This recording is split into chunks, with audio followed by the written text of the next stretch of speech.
Saya ingin mulai dengan sebuah pertanyaan sederhana dan mungkin kalian bisa jawab pertanyaan itu. Kapan terakhir kali kamu duduk untuk belajar, buka buku, buka laptop, dan tanpa sadar dalam waktu 2 menit, tangan kalian tiba-tiba sudah pegang HP? Saya juga pernah, hampir setiap hari, dan saya yakin kita juga pernah. Hari ini kita akan bicara tentang kenapa itu terjadi, bukan untuk menghakimi tapi untuk memahami. Saya Putri Dwadelia di sini akan menyampaikan materi sederhana, 2 jam scroll, 2 menit belajar, kenapa kita jadi seperti itu. Jujur dulu, di sini siapa yang pernah niat belajar, lalu 2 jam kemudian malah habis ratusan video? Itu bukan karena kamu malas, bukan karena kamu tidak mau sukses.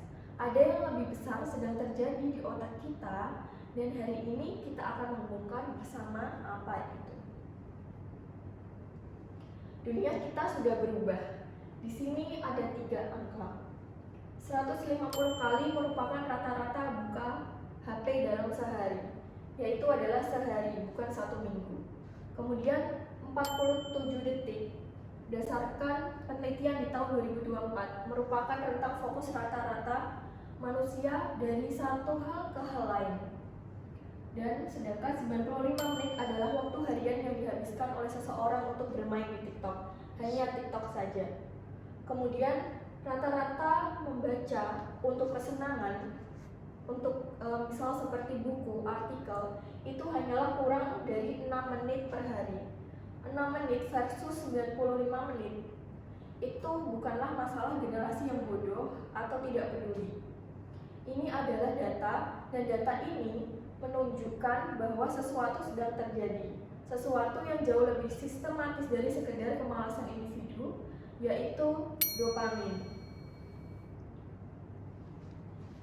Pasti sudah sering mendengar ketika kita scroll, otak kita mengeluarkan dopamin, kemudian rasanya nagih. Dan itu benar, tapi itu tidak lengkap. Ada kesalahpahaman besar tentang dopamin yang perlu kita luruskan. Selama ini orang berpikir bahwa dopamin hanyalah hormon kesenangan. Ketika kamu makan coklat, otak mengeluarkan dopamin dan kita terasa senang.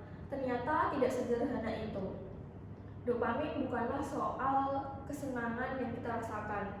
Dopamin adalah soal rasa ingin tahu, soal antisipasi, dan soal kira-kira selanjutnya apa ya. Sehingga ketika kamu melihat video yang sangat lucu, kamu tidak berhenti. Kamu justru scroll lagi lebih cepat karena otak kamu berharap video yang berikutnya mungkin akan bagus atau lebih bagus lagi. Itulah dopamin. Dopamin bukanlah hadiah, melainkan dorongan untuk mencari hadiah. Dari perbedaan kecil ini, jika kamu pahami, akan mengubah cara melihat kamu kenapa scroll begitu susah untuk dihentikan. Sekarang bayangkan dirimu sedang melakukan scroll. Video pertama terasa biasa aja, video kedua pemain lucu, video ketiga biasa lagi, video keempat kalian menganggap itu bagus.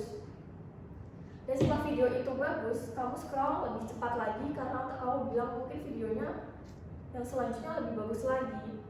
Tanda tanya itu, ketidakpastian itu, itulah yang membuat otak kita tidak berhenti untuk scroll. Hal ini dinamakan dengan sistem hadiah yang tidak bisa diprediksi atau acak. Ini mekanismenya sama seperti dengan mesin slot. Kamu tidak tahu kapan menunggunya sehingga kamu tidak bisa berhenti untuk bermain. Seperti halnya dengan infinity scroll.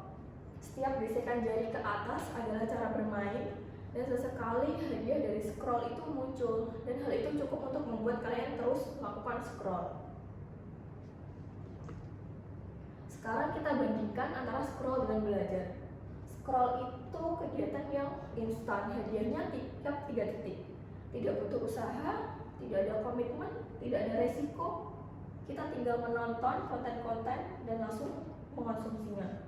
Sedangkan belajar, hadiahnya datang terlambat, butuh fokus, butuh usaha yang aktif, harus mentoleransi rasa bingung sebelum kalian paham materinya, dan perlu kesabaran yang bukan main.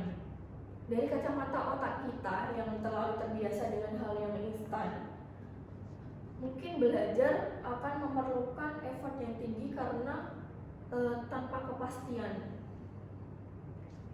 Tapi ini penting bukan berarti tentang hadiahnya yang tidak ada, justru sebaliknya. Hadiah dari belajar itu nyata, kemampuan baru yang bisa kita pakai seumur hidup, dan juga peluang yang terbuka karena kamu tahu sesuatu sedangkan orang lain tidak.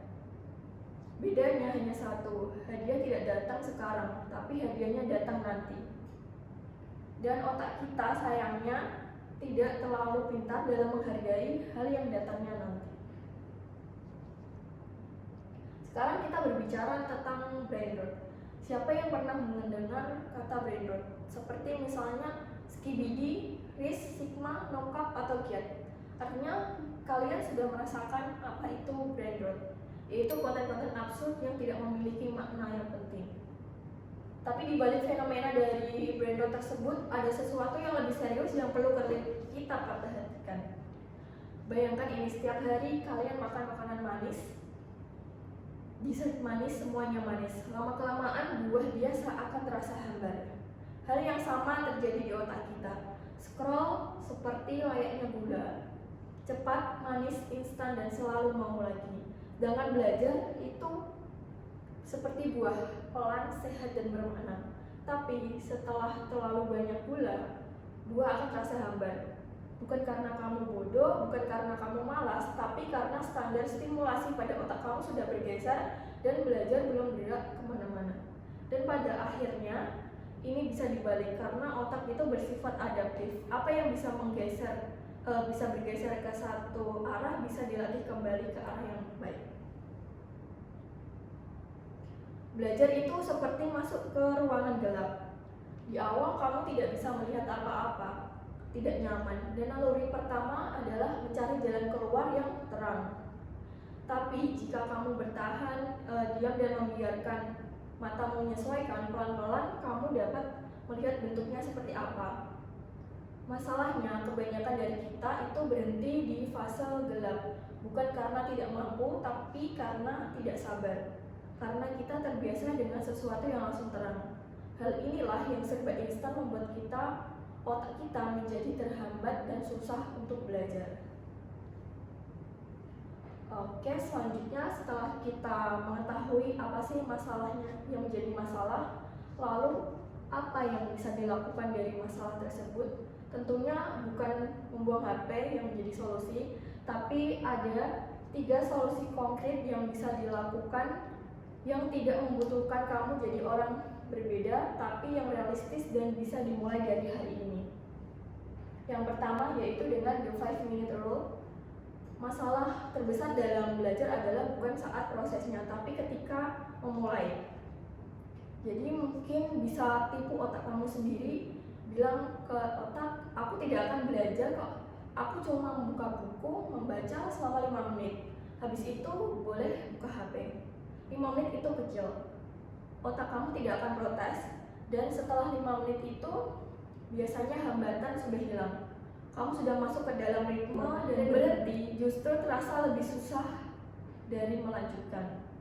Bukan karena tiba-tiba kamu jadi orang yang rajin, tapi karena otak sudah mulai dan mau bekerja keras dan tidak mau untuk switch kegiatan lain. Yang kedua yaitu dengan digital friction. Caranya yaitu dengan memindahkan TikTok atau Instagram, aplikasi yang membuat kita scroll, ke folder yang paling dalam di HP. Atau yang lebih bagus lagi, hapus aplikasinya dan buat aksesnya hanya melalui lewat browser. Taruh buku dan catatan di atas meja, bukan di tas. Jarak fisik antara kamu dan sebuah aktivitas itu berpengaruh besar. Kalau scroll butuh 4 langkah dan belajar hanya 1 langkah, otak akan memilih langkah yang lebih pendek. Ingat prinsipnya, mudahkan yang benar dan persulit yang salah. Yang ketiga, mungkin cara ini yang tidak paling populer, tapi mungkin paling penting, yaitu dengan melatih kebosanan.